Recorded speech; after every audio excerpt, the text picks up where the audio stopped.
अब एक क्वेश्चन है रिजल्ट्स के रिगार्डिंग बच्चे रिजल्ट्स के बारे में पूछ रहे हैं कि रिजल्ट्स कैसे डिक्लेयर होगा, कितनी जल्दी होगा। मैं आपको प्रोसेस बता देता हूं, टाइम मैं कमिट नहीं कर सकता आपके साथ। एग्जाम के बाद एक स्कैनिंग का प्रोसेस होता है, स्कैनिंग होगा, उसके बाद रिजल्ट। लेकिन हमें आप लोगों को करेक्शन पोर्टल के लिए भी टाइम देना है एज पर the statement given by the advocate general in the high court. उसके अकॉर्डिंगली करेक्शन पोर्टल कंप्लीट करने के बाद इमीडिएटली रिजल्ट डिक्लेयर कर दिया जाएगा। तो आप सब बच्चों से ये रिक्वेस्ट है कि जब भी करेक्शन पोर्टल हो उसको एक्सटेंशन के लेके रिक्वेस्ट ना करें और गिवन टाइम में ही आप उसको कंप्लीट कर दें। गिवन टाइम में कंप्लीट करेंगे तो रिजल्ट जल्दी डिक्लेयर कर पाएंगे। इसके अलावा जिन बच्चों की आइडेंटिटी में इशू है, हमें कुछ बच्चों पे उनकी आइडेंटिटी पे लग रहा है कि इनके फोटो ठीक नहीं है, इनके फॉर्म्स ठीक नहीं है, तो उन सारे बच्चों का भी हम लोग आइडेंटिटी प्रूव करने के लिए आप लोगों को बोलेंगे एग्जाम करने के बाद।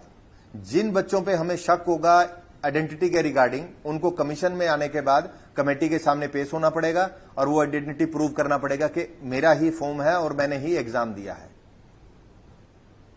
तो इसमें जो प्रोसेस होगा वो भी एग्जाम के बाद ही, आइडेंटिटी प्रूव करने के बाद भी हम रिजल्ट के लिए परस्यू करेंगे।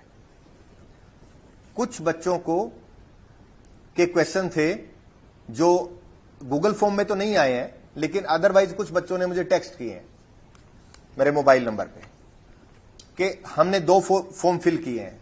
जिन बच्चों ने 2 फॉर्म फिल किए हैं ओल्ड सीईटी से और न्यू सीईटी नंबर से, हम उनको टाइम देंगे करेक्शन पोर्टल के टाइम पे, वो अपने दोनों रजिस्ट्रेशन नंबर को मर्ज कर लें और उसके रिगार्डिंग ही फिर आगे फर्दर जो प्रोसीडिंग होगी उसके रिगार्डिंग ही चलेगी। कुछ बच्चों की क्वेरीज ये आई हैं जो रूटीन में मेरे से मिलने भी आते हैं कि सर इस नए सीईटी होने के बाद क्या मेरा पुराना सीईटी का जो स्कोर है वो खत्म हो जाएगा?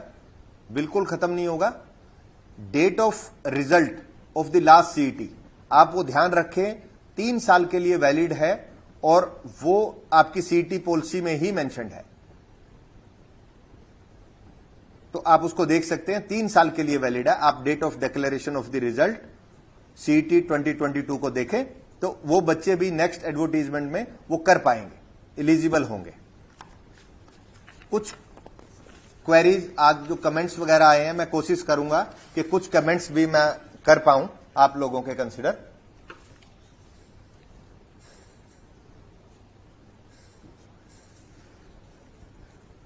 इसमें डिफरेंट टाइप के क्वेश्चंस बच्चों के आ रहे हैं, रिप्लाई फाइलिंग के लिए भी। तो मुझे लगता है कि सीईटी पे हमें बात करनी चाहिए और जिनके भी किसी भी केस से रिप्लाई के रिगार्डिंग या अदरवाइज इश्यूज हैं तो हम बाद में डिस्कस कर लें, और 27 के बाद अगर किसी का रिप्लाई पेंडिंग है तो हम रिप्लाई भी उसका फाइल कर देंगे। 24 ग्रुप के रिप्लाई के रिगार्डिंग रिक्वेस्ट है, स्टेनो स्किल टेस्ट जल्दी करवाने के बारे में रिक्वेस्ट है। सीईटी के बाद हम लोग ये सारी चीजें करेंगे। एक मैसेज आया है कि एग्जाम से 1 दिन पहले का भी बस सर्विस फ्री होगी क्या? ये विषय हमारे आया था और हमने ट्रांसपोर्ट डिपार्टमेंट के साथ वर्बल डिस्कशन किया है, वो इसके बारे में आपको जल्दी ही बताएंगे। अगर कोई ऐसा कोई इश्यू होगा तो आप ट्रांसपोर्ट डिपार्टमेंट के इंस्ट्रक्शन देखते रहें, आपको इसका मैसेज मिलेगा, चिंता करने की जरूरत नहीं है। कुछ बच्चों का क्वेश्चन बुकलेट जमा करवाने के रिगार्डिंग भी आया है कि क्वेश्चन पेपर को जमा करवाएं। इसके लिए हम डिस्कस करेंगे, हमारी नॉलेज में है और आपको एग्जाम से पहले इसके रिगार्डिंग कोई ना कोई डिसीजन जो होगा आपको इंटीमेट कर देंगे।